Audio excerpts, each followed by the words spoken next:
Gospoda Bategele kar spodbudil z nadaljevanjem tega vprašanja, ki si ga Milan že ti zastavil.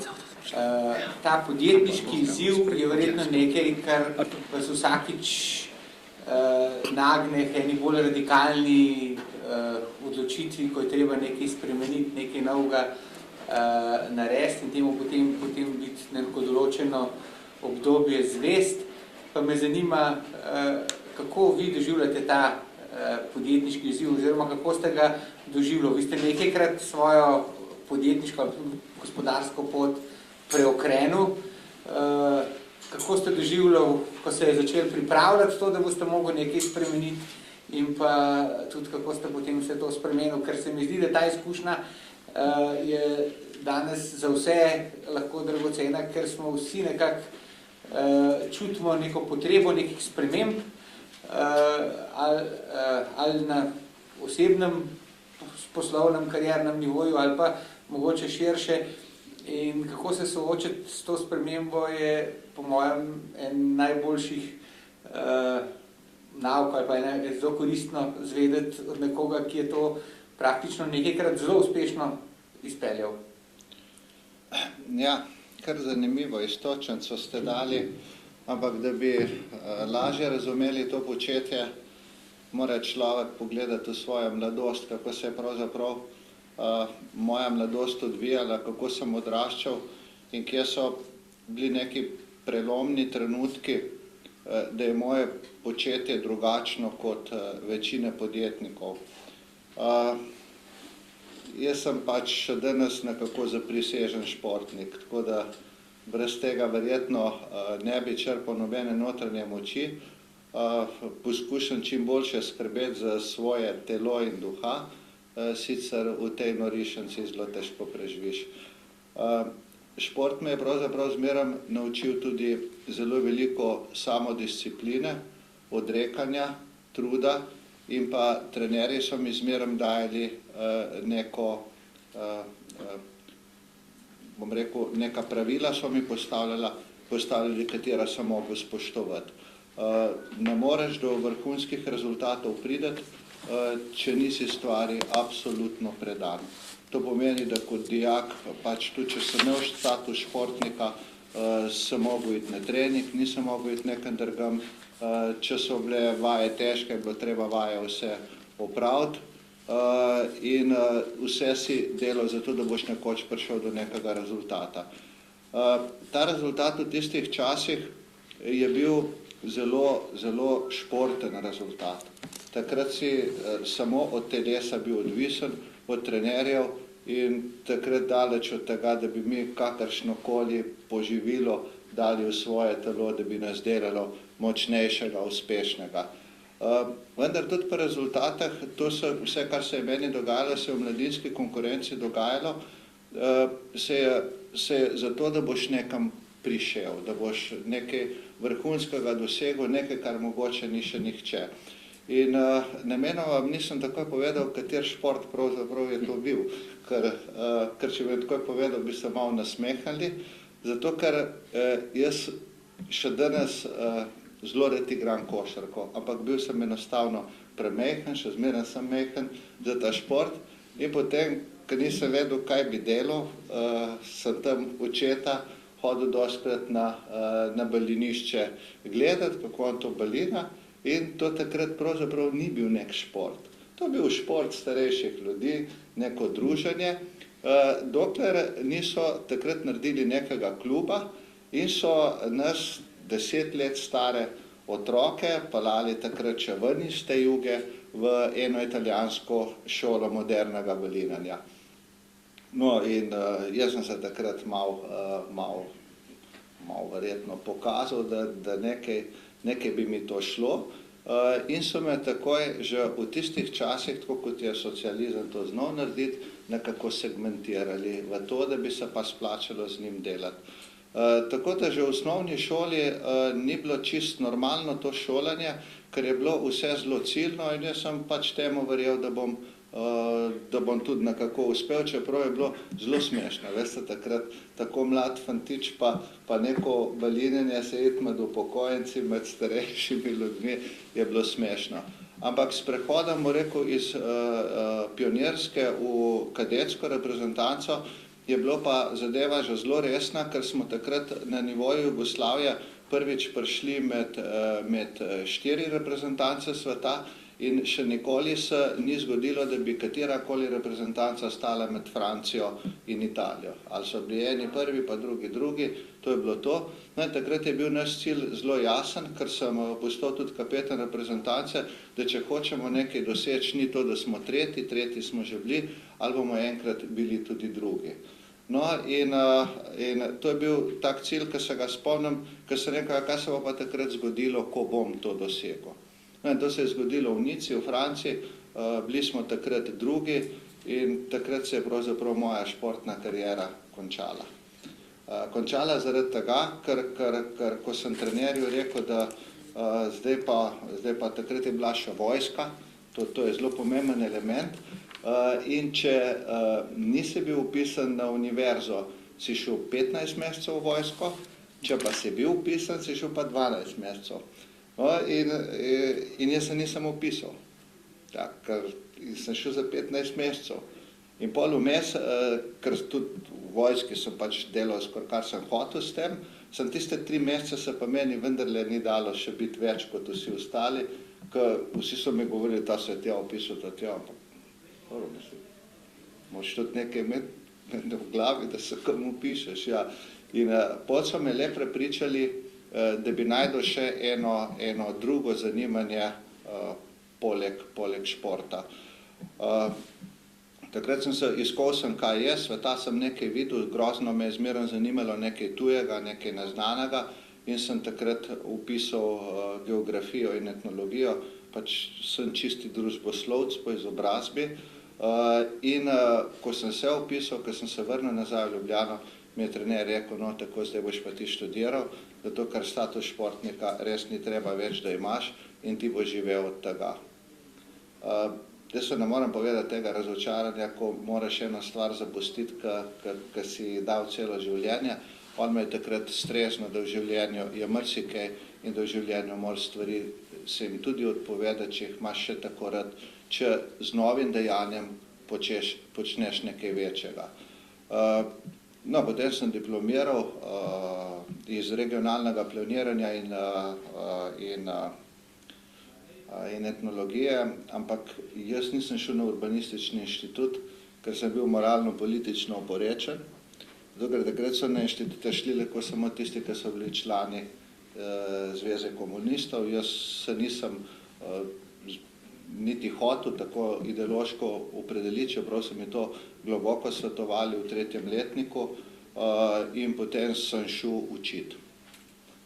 In sem učil 1 leto pa pol na srednji gozdarski šoli in potem je prišel tisti avgust, ko se 1. septembra šola začne, ko sem dal jaz 15. avgusta odpoved. Enostavno čisto na suho, ker sem rekel, da verjetno pa prosveta zame ne bo. Ni bila zaradi tega, zato ker se ni cenilo vzgojno-izobraževalnega dela. Cenilo se ga ni pa zaradi tega, ker je bila prosveta samo to, koliko ima kdo plače, in v zbornici so se sam pogovarjali, ali je 400 mark plače dovolj plačano delo za profesore, ali ni dovolj, nihče ni pa govoril o dijakih. To je mene takrat najbolj prizadelo, zato ker so govorili za zaprtimi vrati o mulcih. Jaz sem bil pa tako mlad, da sem bil malo starejši od tistih mulcev tam, ki sem jih učil, in sem rekel, da to se mi ne zdi najbolj prav, ker to bodo ljudje, ki bodo odrasli in bodo pač te družbe. No, so rekli, da sej ne se nič nasakiram in sramujem teh svojih misli, da vsak to govori 2 leti in po 2 letih pa tako ali tako postane del tiste zbornice in te zle misli nekako grejo. Zato sem po letu pa pol tudi dal odpoved, ker nisem hotel 2 leti dočakati.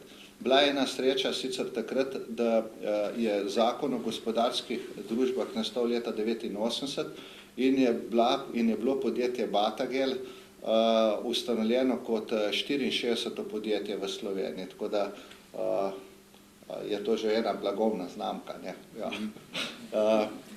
Zdaj, kaj pa je bilo to podjetništvo? To je bila ena čista naivnost.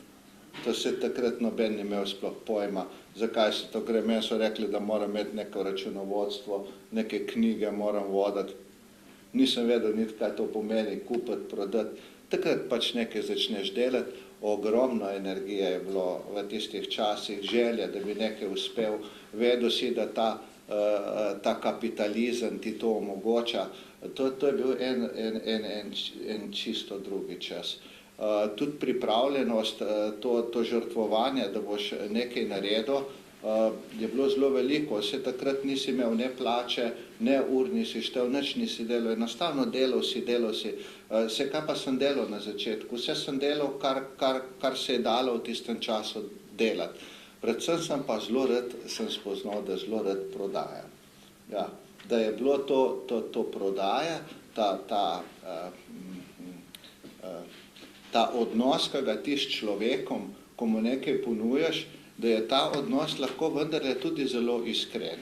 Če imaš ti en produkt, katerega verjameš, da on potrebuje, in če mu prodaš neko stvar s prepričanjem, da jo on resnično potrebuje, da mu olajša življenje, da ni to nek ekonomski odnos s tistim. To je bilo zmeraj vodilo moje prodaje, da zadovoljujem potrebe ljudi. Ali potrebo ustvaram, ampak zadovoljevati potrebe, to je recimo čudežna, bom rekel, formula uspehe v prodaji. Če ti nekdo prodaja zaradi denarja, potem mu rečem, da ne to prodajo pusti. Ti moraš prodajati zaradi odnosa, ki ga vzpostavljaš v nekem kupoprodajnem odnosu. No in prodajaš dežnike na začetku in prodajaš lonce, ne vem, kaj sem še prodajal, in vetrovke, vse sem prodajal, ampak potem sem pa enkrat slučajno, čisto slučajno, so tam Liv je bila tovarna sesalnikov v Postojni, so tam meni nekurantni sesalci ostali in če bi to jaz prodajal. Ja, no dobro, neka razlika se je kazala. In takrat sem začel prodajati tiste sesalnike, ja, zelo se izogibam besedi sesalci, ker to so živali, sesalniki so pa predmeti. Ja. In ko so me začeli ljudje spraševati, da zakaj pa bi kupili to od mene, da kje bodo pa vrečke dobili čez to klet, pa kako bo s servisom, pa kako bo to, so bila to tako težka vprašanja, da so silile k nekem kar takem razmišljanju, da res te vrečke, res, kaj pa če ne bodo delali, kaj pa pol, kam bodo ta sesalnik dali, ker so bili nekurantni, ker so šli res ven z proizvodnje. No in takrat sem začel razmišljati, da kako bi bilo dobro, če pa pravzaprav bi bil nek sesalnik z neko trajno vrečko, nekaj, kar bi bilo trajnega. In je ta, bom rekel, radoveden duh skozi nekaj brskal po nečem, kakšen bi mogel biti ta sesalnik. In potem, ker sem precej hodil po sejmih, sem vedel, da sesalniki imajo tudi druge oblike in takrat mi je začela neverjetno pomagati geografija. V geografiji je pravzaprav veljalo, da po nevihti je zmeren zrak čist, ker dež opere v zrače, prašni delci se vežejo na vodo in je vidljivost odlična, precej negativnega iona je v zraku, skratka po nevihti je naše počutje dobro, živali se umirijo. In takrat je tako ena taka nora ideja bila, kaj pa če bi mi ta zrak ali pa to, kar posesamo, v sesalniku prali. Pač zrak, če operamo.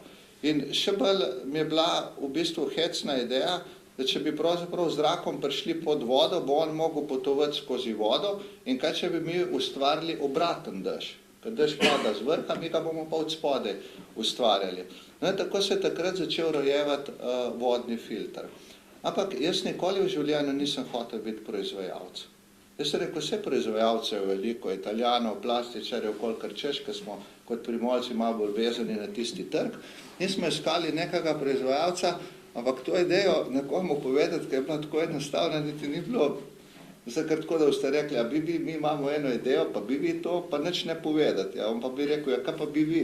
Ja, čakajte, dajte kaj podpisati, pa bom povedal, kaj bi mi. Ja, to ni šlo tako, to sem videl po 2 sejmih, da te pogovori ne bodo nič, da bo treba pač zbrati enega človeka, ga pogledati, ali ima iskren pogled v očeh in z njim začeti to zgodbo. Tako sem si izbral proizvajalca Džizova, tega starejšega gospoda, nažalost danes že pokojnega, ki sem rekel, lejte, meni so vaše oblike všeč, jaz imam eno super idejo, ki mislim, da bi funkcionirala, ma bi mogli probati, ja, in sem mu to razložil. On se je malo zamislil, ja, je rekel, kdo bo pa plačal razvoj? Madonna, jaz nisem vedel, da treba še kaj plačevati. To boste vi pač razvili in pol bom jaz prodajal. No, in takrat sem začel spoznavati proizvodnjo, pravzaprav kako neke stvari začnejo nastajati. Kaj je prototip, kako prototip razvijaš in od tistega trenutka, ko je naša ideja približno nastala, do trenutka, ko je sesalnik pravilno funkcioniral, je bilo 7 let. 7 let. In če ne bi mi imeli ene neverjetne sreče, neverjetne, ta sesalnik nikoli vodni filter se ne bi rodil. Mi smo imeli neprestano problem, da je vodo vleklo v sesalnik. Neprestano. Če smo luknje povečali, smo slabo prali, smo imeli slabe rezultate. In ko smo na koncu, jaz mislim, da sem takrat čisto vsa denar vlagal v ta razvoj, se ga ni bilo dosti.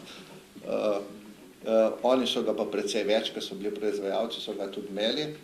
Ko smo že čisto obupali, smo imeli tako na mizi ta naš separator z lukencami pa to in ne vem, kako je padel nam po tleh in se je razbil spodnji del separatorja. In pol, ko to smo snemali, da veš, kaj se dogaja, in smo rekli enemu tehniku, da ne zamenja z drugim. Ja. In tisti tehnik je šel in pride nazaj, damo tisti separator mi noter, in kar enkrat je vse delalo. Tako kamera je snemala, mi gledamo počasne posnetke, vidimo, da bo popolnoma suho. Zakaj pa to zdaj dela? Se ni bilo nič drugače kot prej, kaj je bilo to. Pol mi gledamo ven, ali so iste lukence, vse bilo isto. Veste, kaj on naredil? On je po nesreči narobe obrnil separator. S tem je pa postalo tam približno 2 mm, ena velika reža, da je v bistvu ta podtlak zmanjšalo in smo začeli mi ustvarjati pravilen dež. S tem, da nismo stopnje filtracije nad zmanjšali, pretočnost pa povečali. In to je bila sreča in to je vsa umetnost vodnega filtra. In od takrat naprej nismo imeli problemov in takrat smo začeli graditi blagovno znamko. Nismo bili lastniki patenta in še danes nismo, bili smo zgolj in smo samo lastniki patentnih pravic. To pomeni, da trg, ki smo si ga mi izbrali, smo na njemu lahko absolutno to delali in to smo delali zelo uspešno do leta 2002. Potem smo imeli pa en problem, da je bilo teh sesalnikov že toliko na trgu, da smo mogli vsega najprej vprašati, če ga že ima. Se pravi, da je bila prodaja bolj slaba, ker se je pogovor začel, a že imate. Ja. Ker smo paleto pa razširili, nismo ostali samo na naši ideji, imeli smo 43 različnih modelov, delali smo uspešno in zdaj se vračam k vašemu vprašanju, kaj se je pravzaprav takrat prvič zgodilo v mojem življenju po 10 letih. Materialne stvari me pretirano navdušujejo, zato tudi tisti denar, tisti kapital, ki smo akumulirali, nismo vedeli, kam ga bi začeli vlagati. Bilo ga je, no takrat ga je bilo pa že nekaj, takrat bi pa le že kakšen sesalnik razvili. Ampak nisem pretirano verjel, da bi mi lahko temu konkurirali, zato ker sem opazil, da Kitajska nam dela zelo velike probleme. Jaz še danes, vsak sesalnik, ki ga boste od Batagela kupili, nima ugrajene niti ene kitajske komponente. Zato sem jaz rekel, da ne bom probleme kupoval. Jaz prodajam robo, ne pa problem. Zato smo ugrajevali in še zmeraj ugrajujemo izključno evropsko komponento, stvari delujejo in to je tisto zaupanje, ki ga moraš ti do trga zgraditi, ker motor lahko kupaš ti za 43 € ali pa za 23. Razlika je samo tem, ali kitajski ali pa evropski. In ta veš, da dela, ta ti dela že 8 let, tisti bo pa lahko delal. Ampak kdaj boš to videl po enem letu, ko boš imel 20 000 na trgu, pa 20 000 problemov rešil, tega se jaz nisem šel. No in ko sem se zelo upiral tudi v proizvodnji in nisem nikoli pristal, oni so šli vgrajevati kitajske motorje, kitajske pumpe, tudi druge komponente, jaz nikoli. Takrat sem tudi nehal verjeti v razvoj sesalnikov, zato so nas začeli konkurirati izredno nizkocenovni sesalniki, ki so našo kopijo filtra v bistvu posneli, se ni bilo tako težko, zdaj ne nekaj drugače, so bili drugačni separatorji, slabe rezultate so dosegli, samo vse se je pa klicalo vodni filter. Ti skupaj najbolj enostavni sesalnik so že rekli, saj je bila voda zdrava, to je vodni filter. To je isto kot bategela, veste, sem dosti bolj poceni. A fino, pa so to kupovali, ker je bilo dosti bolj poceni. No, tako smo se mi umikali, so mi pa Kitajci dali malo razmišljati v to, da čakaj, če so pa oni tako ekspanzivni, pa se nas bodo enkrat pojedli. To pa nas bodo pojedli, sem pa začutil leta 1996, ko sem bil na Kitajskem, ko sem prvi življenji rekel, da je to edini sistem, ki ga Kitajska lahko preneša, da sploh obvladuje to množico ljudi. In cene zemljišč so bile takrat, verjeli ali ne, po 1 marko, 2, 5 je bilo že razkošje. To je bila cena zemljišč takrat. In jaz sem se vprašal, pa kako je možno, da je 1 kvadraten meter zemlje 5 mark? In zato se danes, ampak tako je bilo. Ja, 5 mark se rekel, pa dobro, 5 mark se, če krompir gor bomo kopaval, bo teh 5 mark enkrat dalo, pa 5 mark, se pravi, da tukaj ne bomo čisto nič zgrešili. Mi smo takrat nezavedajoč, kaj počnemo, tako da ni bila zavestna odločitev. Ja, nisem bil tako pameten.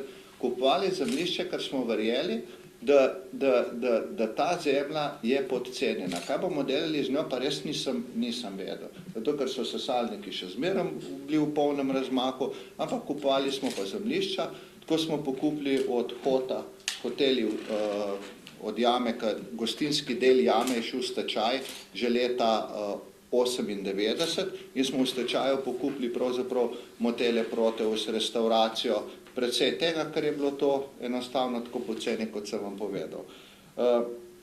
Nismo nikoli vlagali na borzo, ker borza se je leta 2000 že razvijala. Leto 2000 je zelo zanimivo, ker se je veliko govorilo o novi ekonomiji, če se spomnite. Takrat so bili neoliberalni ekonomisti, delo ni bilo pretirano cenjeno, bile so finančne transakcije v bistvu bistveno bolj donosne, da če se nisi v finančnih krogih pogovarjal v 3-mestni številki, si bil že mal neuk. Ne pozabite, da so takrat skladi slovenski imeli po 230-240% donose, da se je v bistvu ta kriza, ta balon sistematično napihoval veliko let, da so ljudi navadili na veliko. Mi smo pa kapital obračali recimo s 25-30% donosnostjo. To je fantastičen rezultat v gospodarskem smislu, v finančnem pa pravzaprav čisto nič posebnega. Tam nekih 30% delajo, pa ne delajo. S to zemljo je bilo pa potem tako, ker nisem špekulant, da bi zemljo kupil za 10, za 5, pa za 10 prodal, pa bilo to krasno, 100% donos, 3-mestna številka, se mi je prvi zgodilo, da kaj pa če bi mi pravzaprav delali tisto, kar sem jaz zmeraj govoril, da mesta kot regionalni geograf so dediščina socializma, socializem pa ni pravilno prostor urejal. Ker socializem pa so rekli, tle bo šla cesta in je šla, in vplivi okolja gor, vplivi okolja dol, tle bo soseska, noben se ni vprašal, zakaj, kakšno infrastrukturo bomo gradili. No, takrat je bila priložnost tej moteli Proteus v Postojni zaradi tega, zato ker so v suburbanem delu bili postavljeni, na poti do jame, ampak suburbani del je v neki analizi, ki sem jo delal, izkazoval 3 zelo pomembne dejavnike. Prvi je bil to, da je bilo to najbližje avtocesti. Sicer od cepa Postojne do mesta ni veliko, ampak najbližje. Drugi je bil, da je imel vso terciarno in kvartarno strukturo zelo blizu. Jaz govorim še o terciarju pa kvartaru, se pravi šolstvo, šola, vrtec je bilo to blizu, otroci bi šli lahko peš v šolo in pa v plan si je občina zadala, da tle bo pa zgradila te nore trgovske centre. Se pravi, da sama lokacija je bila v tem pogledu dobra in tretji dejavnik je bil, da je bilo to na meji ureditvenega območja, zatem je pa natura. Pravi, izhodišče je bilo odlično, da bi bila lahko to stanovanjska soseska sorazmerno visoko kvaliteto bivanja. Jaz sem potem šel na občino, takrat sem vprašal, kaj lahko tle delamo, anarhija v prostoru je bila takrat zelo velika, ker nismo imeli tudi zakonodajno to urejeno, smo pa ravno v tistem času dobili zakon o urejanju prostora, kjer je predvideval tudi prvič javno-zasebno partnerstvo z urbanističnimi pogodbami. Da si ti zgradil komunalno infrastrukturo, jo po izgradnji izročil v last občini in s tem pa nisi plačal komunalnega prispevka za objekte, ki si jih zgradil. Pri tej soseski je bilo zelo zanimivo, da ker pač kot geograf moram imeti en odnos do prostora, smo šli v zelo nizko pozidavo. Mi imamo faktor pozidave 0,3. Jaz ne vem, kje je to tako nizek faktor, ki pravijo, da na enem kvadratnem metru zemljišča, ki ga kupaš, moraš sezidati 1 kvadratni meter stanovanja. Mi smo sezidali 0,3 kvadratnega metra stanovanja. Se pravi, da že s tem se pove, da smo stopnjo zelenja ohranili zelo veliko. Takrat smo to sosesko začeli delati tako. Najprej 7 stanovanj, da smo se nekaj naučili, da smo na 7 naredili vse napake. Zdaj smo jih naredili 14. Smo naredili že malo ali manj napak, pa še zmeraj smo jih delali. Naslednja faza je bila 28. Zakaj so te številke tako pravilne?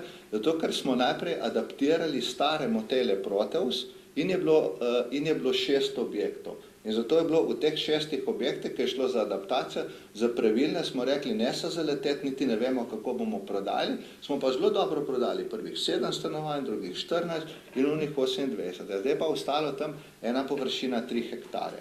Vmes smo ta občinski lokacijski načrt zaključili, no in smo začeli to sosesko delati. Ker je šlo za veliko sosesko, skoraj z 200 stanovanji, je pač ta gradnja tudi trajala par let in nikoli ne bom pozabil leta septembra, ko smo vedeli, da bo končana, takrat je celjski sejem, to vsi vemo, mi smo na celjski sejem ogromno hodili, smo maketo soseske nesli gor, smo rekli, zdaj bomo pa mi začeli prodajati. In takrat je bil Lehman Brothers, ne bom pozabil, da je bil 5. september ali 6. Dobro, tam ena banka propadla, pa kaj smo mi zdaj sakirali tle, so rekli, da to je povleklo samo eno nemško banko, menda za sabo, pa tam še kakšno banko, da je, ampak prodaja ne boste verjeli, kot da bi odrezal z nožem. Enostavno je ni bilo več. In kaj zdaj narediti? 200 stanovanj imaš, kaj narediti? Naša sreča je bila samo ena, da nismo zgubili živcev, ker smo zmeraj gradili z lastnim kapitalom. Mene nikoli ni banka poklicala, kdaj bom vrnil obrok. Mi smo bili popolnoma sproščeni in smo v tisti sproščenosti iskali način, kaj pa zdaj pravzaprav narediti. Pa dobro, ja, še to moram povedati. 2008 je bilo hitro konc, potem se pa že 2009 začel. In nekako ta denar, mi smo imeli tam okrog 7 milijonov evrov, ta denar ni prihajal nazaj, dobro, lačni ne bi bili, ampak malo pa je bilo zaskrbljujoče, ker stanovanja bi se začela starati, ne bi imela več garancije, bančne garancije izvajalcev bi potekle. Smo rekli, mi moramo tle si izmisliti nek drug produkt. To prodaja, to ne gre. In takrat smo mi naredili nekaj, kar smo probali že v prvih objektih najem s kasnejšim odkupom. In je model neverjetno deloval, sam ni bil pa spiljen do konca. Pomenil pa to, da si ti v bistvu stanovanje vzel najem, ker je bilo stanovanje popolnoma novo, si ti plačal recimo 20% vrednosti, kar je pomenilo, da ti 3 leta ne plačuješ nobene najemnine, samo tekoče stroške. Od 3. do 5. leta se pa imaš ti možnost odločiti, ali ga boš odkupil, ali boš podaljšal najemno razmerje, ali boš šel pa ven. In ker smo videli, da v tistih prvih stanovanjih niti eden ni pravzaprav vrgel teh 20% stran, zakaj pa jih bi, smo pa rekli, vse mogoče bo pa to tukaj zelo dobro delovalo. In smo znanje iz marketinga takrat prenesli pravzaprav na nepremičninsko področje in verjetno ste takrat prvič zasledili reklamo na televiziji za stanovanjsko sosesko. S tistim našim mačorjem, dosti manj tega betona, selem se v naravo in smo v bistvu stanovanje približali s tistem, kar je na obrobju, na pol poti do morja, se pravi, smo ga kar dobro zreklamirali in smo teh 200 stanovanj mi prodali in vmes smo pa tudi malo študirali, ko smo to prodajali, kaj bomo pa pol naprej delali? Smo pa že pri 3. obdobju, ne? No, potem, ker je bilo časa res malo več, ko ni bila neka živahna gospodarska aktivnost, ja, se imaš tudi čas kaj tako pogovarjati z ljudmi in so me enkrat povabili na gospodarsko zbornico in so rekli, da kaj bomo pa naredili s to našo jamo, če bo Istrabenz, zdaj bo šel v Franže, kaj? Bomo kar pustili, da jo kdo kupi? Pa sem rekel, jaz ne vem, to jama, to je bilo, veste, za nas Postojnčane, to so nebesa bila. To je bila zlata jama, to je bilo vse nedotakljivo, to je bilo zmerno od nekih ljudi, od nekih lobijev, od nečesa, kar se pravzaprav ne dogaja v tem življenju, to teče tam mimo, mi pač opazujemo in dobro sem rekel, boste naredili konzejo, vzorci, boste kupili, bom kupil jaz kakšno delnico in bo. Najpolje ta Istrabenz postajal če dalje bolj navaren, če dalje več se je to govorilo. Krog gospodarstvenikov se je zmerno bolj zapiral, jaz sem bil zmerno na teh sestankih. In sem rekel, no, zdaj vse lepo in prav, prišli smo tudi do že prvih nekih številk kupnine. Sem rekel, leta, ampak nekaj pri tem v meni naštima. Kakšna spanovija bo zdaj to tle? 20 nas sedi, kdo je šef tega? Kakšen upravni odbor bomo imeli? A bomo mi delniška družba? A bo vsak zdaj svojo teto, svojega strica zaposlil? Kako bomo mi sploh organizirali pri temu? Ja, to ni problema, to se bomo vse pol zmeli. Jaz vem samo en pregovor, da v Španiji še pes crkne. Ja, in sem rekel, lete, to pa meni, da ne bo šlo. Sem rekel, kakšen namen pravzaprav pa je tega, da mi kupimo jamo? A da boste vi lastniki? Ali pravzaprav, da ta družbeni interes zaščitamo? No, in so se vsi strinjali, da družbeni interes zaščitamo. No, sem rekel, potem krasno, pa moramo pa delniško družbo narediti odprto, ker bodo pa lahko vsi delničari, vsi občani. Ne bomo spustili nobenega noter. Sem rekel, lete, ne vem, če bo to šlo. Turizem je pač vpet v prostor, tukaj bomo mi izrazito odvisni zmerno pravzaprav tudi od politične odločitve, kaj se bo dogajalo. In bolj zagovarjam javno-zasebno partnerstvo in mimo tega ne morem iti, da če se bomo mi distancirali pravzaprav od javnega, potem bomo pljunili v svojo skledo, potem ne bomo nikoli tukaj delovali v tem prostoru. Takrat smo šli mi pravzaprav gospodarstveniki narazen. Jaz sem do konca zagovarjal in to na koncu tudi naredil. Oni niso nikoli konzorcija naredili, so rekel, lete, bomo pa dvoje kupovali. Jaz bom moj delež, tak najmanj kontrolni delež, najmanj 25,1 prodal javno. Nisem vedel, kako, komu bom prodal, ker ko je pa ta zgodba postala živa, je pa kar naenkrat postala ponudnik tudi občina Postojna. Tudi.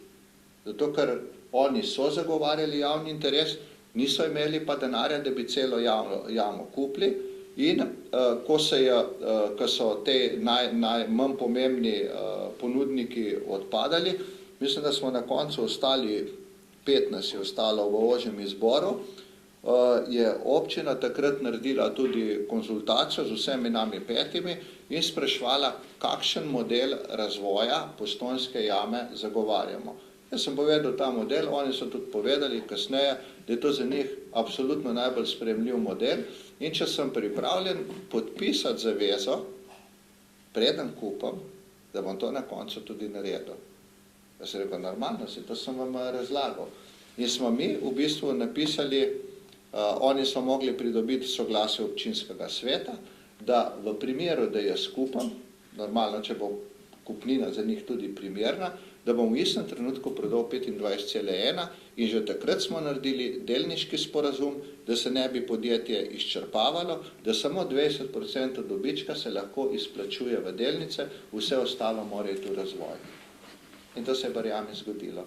In zato jama tudi funkcionira.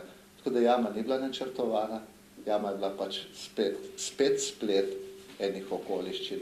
Res je pa, da se mi spleti dogajajo na 10 let. Ja. Če pa še od jame vam povem, zakaj sem se prej nasmehnil, ko ste rekli, da sem zaljubljen. Vsi Postojnčani smo na nek način zaljubljeni v Postojnsko jamo. Jaz pa imam eno tako zgodbico za intermeco, da ne bo preresno. Jaz sem bil grozno žalosten zaradi te jame, ko sem bil otrok. Zato, ker v jami so snemali tudi Vinetuja. Ne čisto v Postojnski jami, ampak v Toški jami zraven. In to je bil takrat cel cirkus, jaz se ga ne spomnim, so me ga opisovali, ko so me ga tokrat opisali, se mi zdi, da se vse spomnim, pa se reč, da spomnim. In to, da so cele trume hodile k jame, ko so prišli tej filmarji, Vinetuja smo vsi gledali. No in potem tam brat, ki me je pelil, tak majhen sem bil, pa črn, polno las sem imel in da so name kazali, prav name. No in so mene zbrali, da bi me filmali v jami kot enega otroka. In seveda, brat ni vedel, kaj narediti, je tekel tam z jame čez celo Postojno, z mano gor do mame, in je mama rekla, nič ga ne bojo Američani filmali. In to nisem mogel pozabiti, kako nisem nastopil v Vinetuju, zato se je rekel, zdaj pa ne bomo tako jame več spustili. In ta jama v Postojni, glejte, to je najstarejša blagovna znamka Slovenije. To verjetno se vsi strinjamo. In verjetno edina gospodarska družba, ki ni nikoli propadla. Ja, ker ni bila zlata jama samo zaradi tega, ker je toliko ljudi hranila. Zlata je bila pravzaprav tudi zaradi tega, ker ona te nikoli ne razočara. Jaz pri tej jami globoko verjamem, pa tudi če me imate za malo čudnega, da ona je nek živ organizem, ki ve, kako dela z njo. Če boste kdaj tako malo slabe vole, pridite v Postojnsko jamo, 1 uro pa pol pejte noter. Mobiteli vam tako ne bodo delali, boste imeli absoluten mir. V jamah je zmeraj malo radona, radon zelo blagodejno deluje, če ga ti sprejemaš v taki količini. In ko boste prišli ven, boste videli, da vas niti tisti meseci ne bodo nekako preveč vznemirili. Tako močna je ona. Ona tako redko razočara obiskovalca, da je bila moja edina skrb, ko sem prišel, pravzaprav, kdaj bomo mi vseh teh 193 let vrnili. Ker mi moramo vrniti.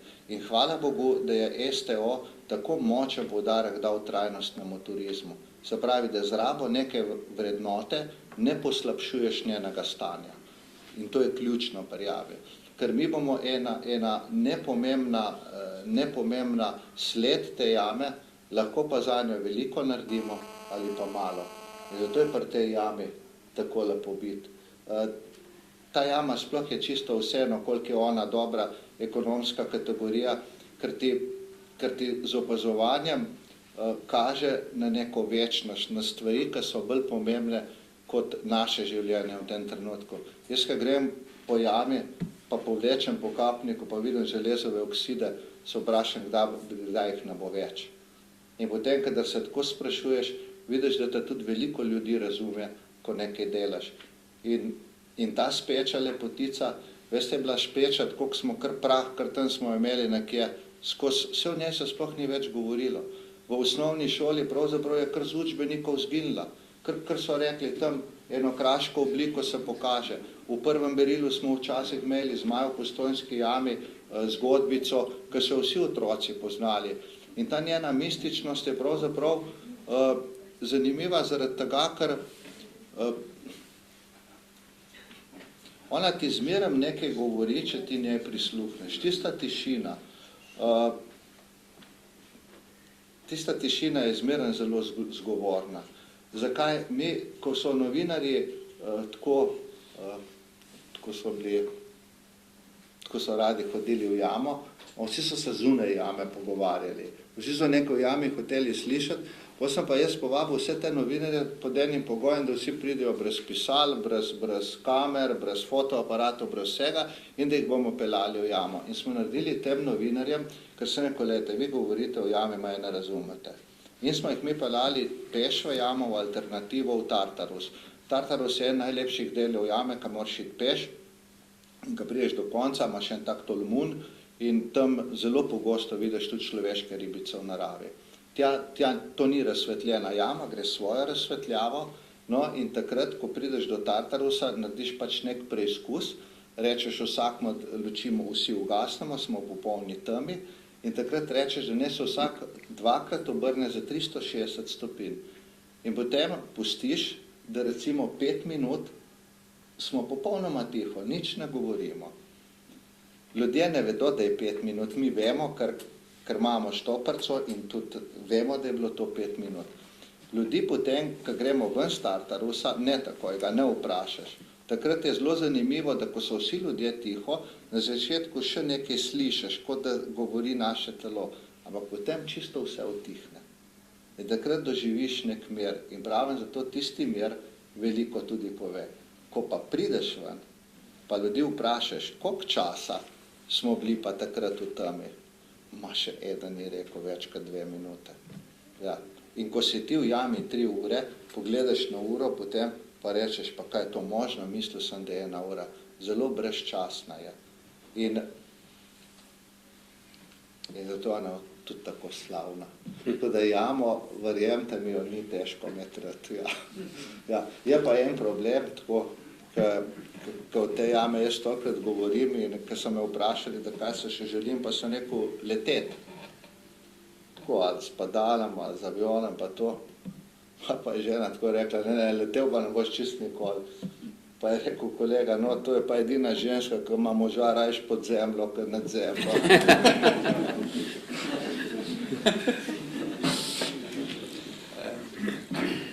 Zelo zanimivo. Vidim, da čeprav ste študiral geografijo, pa marketing, imate pa v srcu nekje v državi. Ja, se je marketing, veste kaj je marketing? Vsi mislijo, da je to neka grozna znanost, ampak sploh ni. Marketing je zmeraj način, kako hočeš ti prisluhniti kupcu. Kupec si pravzaprav pove, kakšno potrebo ima. In zdaj, ali ti to potrebo njegovo rešuješ, ali pa mu prodajes, bom rekel, kos artikla, kos nečesa. Ko mene vprašajo, kaj prodajamo pri jami? Kaj pa vi prodajate? Ogled, kapnike, doživetje. Tako je, mi moramo neizbrisno doživetje prodati. Za doživetje pa moramo mi veliko tega narediti, ker to je tisto, kar on odnaša. Mi mu nič drugega ne moramo dati, kot nekaj, o čemer bo govoril, ko bo sliko pogledal, da se bo to spomnil.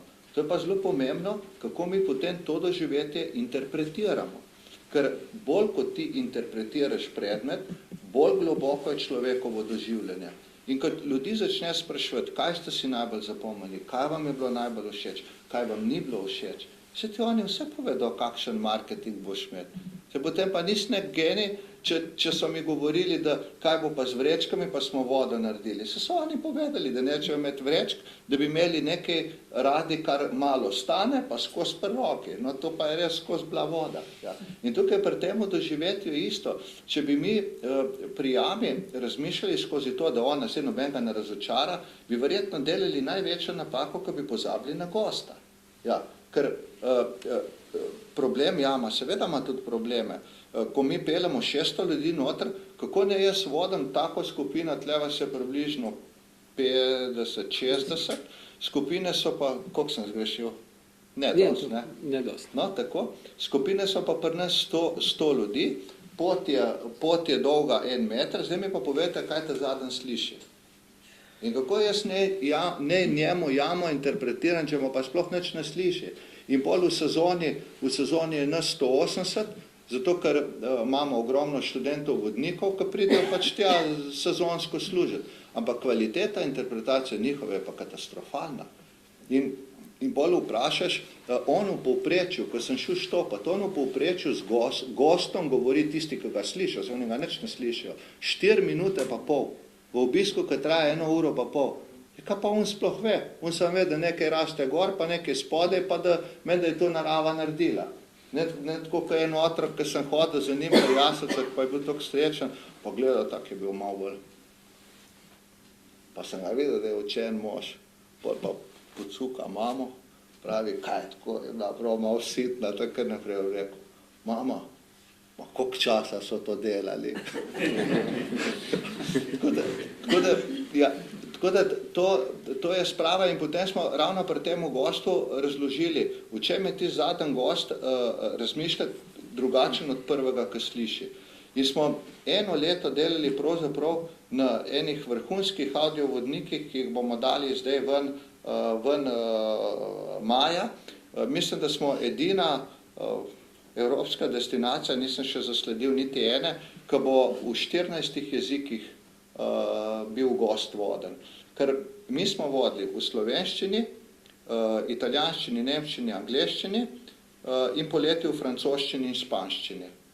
Zdaj pa, če sam pomislimo, kaj en hrvaški srednješolc razume slovensko, kaj en srbski, kaj razume Madžar, kaj razume Čeh. Potem so vsi hodili v angleške skupine, pa noben ni znal nič angleško. Seveda, pa da so prišli ven in je v redu, je fina, je lepa. Kaj pa, če bi on šele razumel, kako je ona nastala? Kaj, če bi mu vse figurice, ko smo jih mi razlagali, pa jih ni videl, kje so te figurice razumel?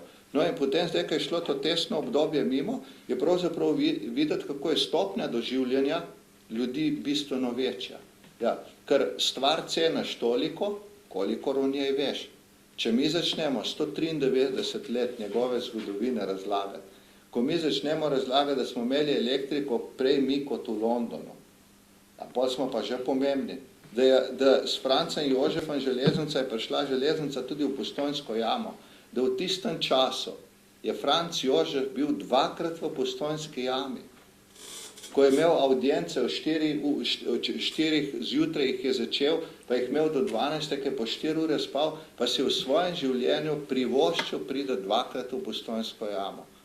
Tega ne smemo nikoli pozabiti. Ja, recimo, kaj se nam dogaja? Mi ne vemo, kakšen bo jutrišnji dan pri jami.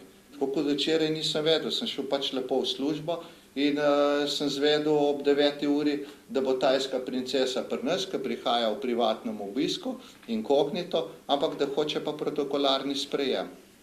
Potem si s tajsko princeso do takrat in ji daš zlato knjigo podpisal in ji poveš, da je 45. princesa in te pogleda, kako je pa to možno, da je 45. princesa. Potem pa poveš, da te princese ne hodajo že 193 let. No, potem je tudi ona dosti bolj cenila. Tudi zelo zanimivo je bilo, kako je ta tajska princesa prišla k nam. Tajci imajo zelo lepe jame, imajo podvodne jame, take in drugačne, ampak slava te Postojnske jame, verjemite mi, je bistveno večja nekje kot Slovenija. Za Italijo, zakaj so Italijani imeli tako velike apetite? Meja vemo, da je šla čez planino pa mimo Idrije, to je bila nekoč Italija. To, da je Milanska skala igrala pa maskani v jami, je samo en droben utrinek tega, kaj se v njej dogajali. Ampak oni še danes govorijo, da je to grote di Postumja. Oni ne bodo nikoli spregovorili, da je to Postojnska jama. To je njihova grota. In ko sem šel, hotel sem si ogledati eno jamo pri Napoliju, Grota dell'Angelo, in sem šel dol, ampak čistko se nismo niti najavili, razen, ko smo prišli tja dol, smo rekli, če bi lahko imeli posebnega vodnika, pa to, ker jaz nisem vedel, da smo tako pomembni zdaj s Postojnsko jamo. Je bilo pa čudno, vidim v njihovi sprejemnici Mezzogiorno d'Italia, Grotte di Postumja. Pa gledam si, kaj to zdaj pri Napoliju dela ta Grotte di Postumja? Ja. Potem nas en starejši gospod vodi in jaz njega vprašam, da kaj je tisto tam? Ja, pravi, a veste, zakaj sem jaz postal vodnik? Zdaj me tako mičkal. In ko sem bil jaz v Postojnski jami, ko sem jaz tisto videl, sem rekel, jaz bom vodnik. Je bil danes mogoče 65-70 let star in je bil vodnik. In dobesedno so to jamo imenovali Postojnska jama na jugu Italije. Ja. Tako močna percepcija imajo, recimo tudi jama Frasasi, oni imajo nekaj lepih jam. Ampak jama Postojnska postavlja standard speleologije. Naš inštitut za raziskovanje krasa je biser, ki se ga ne zavedamo. Mi smo karst, pokrajinske oblike doline prenesli v svetovno lingvistiko, pa pozabamo to povedati. V čem smo Slovenci tako močni, pol nam pa Evropa vsiljuje razne RDO-je, pa enoten kras razrežemo na obalno kraško, na notranjo kraško, na zeleni kras, pa jaz se sploh ne vem, koliko krasov več imamo v tej Sloveniji. Ali imamo enega, matičnega krasa, vse ostalo je pa dinarski kras, ali bomo ga pa tako razrezali, pa bo človeška ribica postala dinarska prebivalka, ker so jo Hrvatje že, pa upam, da še ne dokončno, registrirali kot svojo prebivalko. Pa z naše jame so jo prenesli, v Tularju so jo razmnoževali, pa je šla po celemu svetu. Zdaj pa Slovenci smo pa tako pametni, da imamo pa črno človeško ribico, pa zakon o jetništvu živali, pa jo mi tam, človeška, ki je šla po celemu svetu, pa ne moramo imeti človeške ribice, ker imamo vivari s preko 100 živalskimi vrstami, ne moramo pa pokazati še ene živalske vrste. Taki smo pa mi. Ja. Če imate problem? Mi imamo zakon o ujetništvu živali, ki govori, da iz naravnega okolja ti živali nikoli ne smeš odstraniti. Da v naravnem okolju ti žival ne smeš prestaviti. To pomeni, da ko bi pava je v visokem vodostaju in naplavi ribice ven, jih moraš ti pustiti, da tam crknejo. Ti jo ne smeš prijeti in nesti nazaj v jamo. Ampak vse v praksi te naši biologi rečejo, pa ne nas zaprejo, grejo pobrat, pa jih nesejo nazaj v jamo. Ampak taki smo in črna človeška ribica, je mi ne smemo kot primerek pokazati, recimo, da ima Slovenija in črno in to človeško ribico, mi bi jo kazali 500 000 ljudem, na koncu bomo pa ugotovili, da jo nekje v bistvu že razmnožujejo. Ja, zato, ker jo je nekdo ukraden, bodo rekli, se nima samo Bela krajina črne človeške ribice, se jo imamo tudi mi. Ampak mi še nismo slišali, da bi bila kjerkoli drugje. So pa anekdote ali pa pol resnice, da črna človeška ribica pa je bila že videna v Postojni. Ker visoki vodostaji, recimo včasih naplavejo morske in tudi človeške ribice. Tako da, se te jame, boljške drugega ima še vprašati. Še z eno vprašanje dal, potem mi pa še drugim udeležencem tega srečanja dam besedo. Vsi pričakujemo veliko od delovnih mest, novih delovnih mest in turizem ali pa hospitality industry, reče v Angliji, ne vem kako se pri nas temu reče, je eno področje, kjer je razmeroma možno veliko delovnih mest ustvariti, to je storitvena industrija, ni potrebno res nekih izjemnih vlaganj v znanje in tako naprej, nekaj je seveda potrebno. Kje vi vidite, a je tukaj še kakšna priložnost za Slovenijo, ker zdaj ste pač v tem področju, kaj bi bilo treba narediti, da bi res tukaj vse potenciale izkoristili.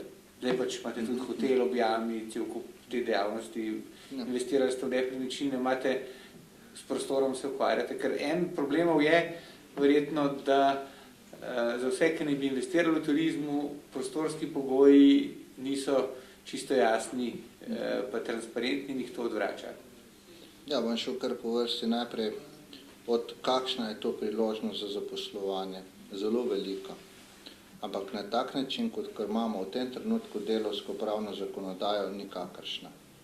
Jaz zelo rad praktične primere povem, da vsi razumejo, o čem govorim. Mi v povprečju je nas zaposlenih 128. V zimskem času nas je dejansko zaposlenih 115, v poletnem času 180. Včasih, ko je imela jama 800 zaposlenih, ni bilo čisto nič drugače.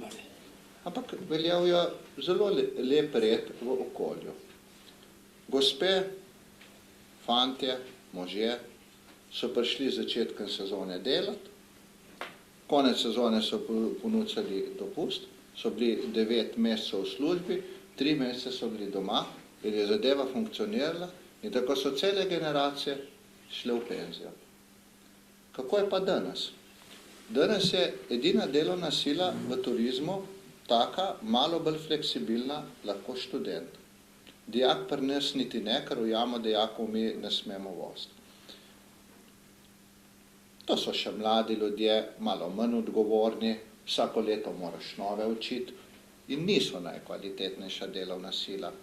S podjemnimi pogodbami mi ne moramo teh starejših rešiti, ker ne pridemo pač nikamor, vsak išče nekaj drugega, ali pa reče, ne bom šel zdaj za 9 mesecev delati. Ja. In dokler bomo imeli tako nerodno zakonodajo, da pravzaprav v sezonskem času ne ponudimo delo, ker ga imamo, da pa potem v zimskem času, ko imaš, ne vem, 50 gostov danes v Postojnski jami, ja pa ne moreš si to breme nositi potem celo leto. In potem se dobesedno bojiš zaposlovati, zato da ti to ne bo postalo breme. V turizmu vsi vemo, da poleti moraš delati. Kaj češ drugega, kad delati, ko imaš 4-5 tisoč gostov, ko ob 9 začnejo hoditi, ob 8 pridejo zadnji ven, moraš pospraviti in zjutraj moraš iti v službo.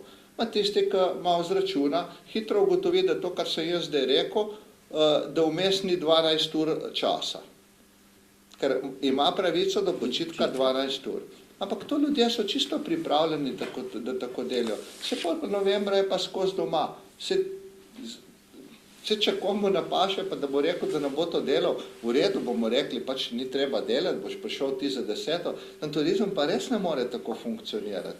Ja. No in jaz nisem niti vedel, mi smo imeli inšpekcijo lani in so nam ugotovili, da 4 so pa tako kršili zakonodajo, ker smo imeli menda eno okcat in seveda okcat je bila do 2 kadra primanjkuje in kaj češ 4 narediti, gostje so pa pred vrati. 4500 € je plačala firma kazni in je 450. Zato, ker je imel 12-urnega počitka, s katerim se je sam popolnoma strinjal, ker je rekel, bom zdaj oddelal, potem bom bil pa 2 dni doma, kar je bilo čisto v redu. Se pravi, ni bilo notranjega konflikta. Ampak in mi, ker smo urejena družba, je samo izpis naredil delovnega časa in gledal, kaj je narobe, kljuko in narobe. Ja, v turizmu mi tako ne moramo zaposlovati. Ja, in tudi zelo težko boš tako zaposloval, ker res narediš več ur v poletnem času, ampak sej tako je, se takrat so gostje. Za vašo primerjavo 110 tisoč gostov imaš avgusta in februarja jih imaš pa 7 tisoč. Ja, mislim, da sem zdaj čisto vse povedal. Ja. In januarja jih imaš 11 tisoč in marca jih imaš 15 tisoč in potem aprila se tam dvigne nekje na 25, potem se pa ta Gaussova krivulja zelo hitro dvigne, potem zelo hitro spusti. To je turizem. Ma če ne bomo imeli fleksibilne zakonodaje, kam bomo pa potem z njo prišli? Potem nas bo vse strah. Mene ni strah zaposliti, mene je strah, da bom mogel jutri odpustiti. In kaj naj stalno zaposlujem, da bom odpuščal stalno, to so postali sami papirji. Pa pazite, Postojna je turističen kraj, kot govorim, 193 let, to je pri nas zakoreninjeno, da se ve, kdaj se dela. Ja, se vemo, kdaj so gostje. Pač včasih smo imeli še Kalič, zimsko športno središče, ki ga je jama naredila, ravno zaradi tega, da je premostila pravzaprav to dno Gaussove krivulje, da bi popravljala. In če ne bomo mi te zakonodaje prilagodili potrebi po delu, potem ne zaposluješ tudi takrat, ko rabiš ljudi. To je pa največja napaka. In potem tudi te ljudi, ki ima zaposlene, v nekem trenutku nehote lahko preobremenjuješ. Meni bi bilo bistveno lepše, mi smo potem zračunali, sem rekel, v tej sezoni, lepo prosim, jaz ne moram mene kazni več plačal, so prišli k meni, direktor, mi rabimo 12 ljudi več. Jaz sem rekel, pa jih najte, je rekel, kje pa? Kje boš ti kuharja dobil? recimo tak malo bolj zahteven, šefa strežbe. Ja, pa so rekli, mi bomo tako delali, ne sem rekel, lejte, ne morate tako delati, ja, kaj pa bomo delali, kaj ne zapremo, kaj ne odpremo ob 10 jamo, da bomo 12 ur doma. Tukaj je en problem, ne vem, to je težko, je pa velik potencial. Lejte, to je tudi tisti čas, ko študenti vsi smo v našem kraju enkrat delali v tej jami, vsak se je tam našel. Jama je zelo siguren delodajalec, ker vse, kar naroči, tudi plača, ker je visoko likvidna, ker turizem je likviden. Tukaj ni nekih, bom rekel, vse, kaj Slovenija je imela eno turistično zgodbo, jaz nisem nobene slišal, da bi bila taka. Pustimo zdaj Istra, Benz, tam je bilo drugo. Ampak turizem bi lahko to preživljal. Iz turizma praviloma potem ljudje, ki spoznajo gosta, ali odpirajo nek svoj kmečki turizem. Zame, da boste to prispodobo razumeli, je najlepše povedal direktor Term Olimia v Podčetrtku, ker sem ga vprašal, ti pa kako lepo, kako se je pa to zdaj vse tle razvilo po hribih, le koliko je teh kmečkih turizmov pa to. Ja, rekel, se je razvilo, fino, ne? Pa sem rekel, seveda, da je fino. Pa sem rekel, kaj pa je njih gnalo naprej? Rekel, fušija. Če me upa, je hotel me čeun med, in pa so vsi nekaj za to delali. In to ni bilo tako slabo. Kar se smešno sliši, ampak to je bilo le gonilo, da so poskušali in nihče mi ne bo rekel, da Podčetrtek ni lepo urejen, da nima urejenih gostil, da nima, bom rekel, wellnessov, pa vendarle v nekem sožitju živijo vsi. Tudi na seme, zelo enotno, pač so fušljivi, ampak vsi z iste sklede jedo. Ja. In če ti tega v turizmu pravzaprav malo te zavisti ne razviješ, iz tega gosta ne bo nič. Ja. In trdim, da če bi mi te ljudi naučili, normalno nekdo, če se bo počutil bolj sposoben, ne gre ven. Konec koncev, da boste lažje razumeli Postojnsko jamo, ampak Postojnska jama s svojimi znamenitostmi pred Jamskim gradom, Proteusovo jamo, Vivarjem, ustvarja 30% vsega turističnega obiska v Sloveniji. Mi govorimo o 720 000 gostov.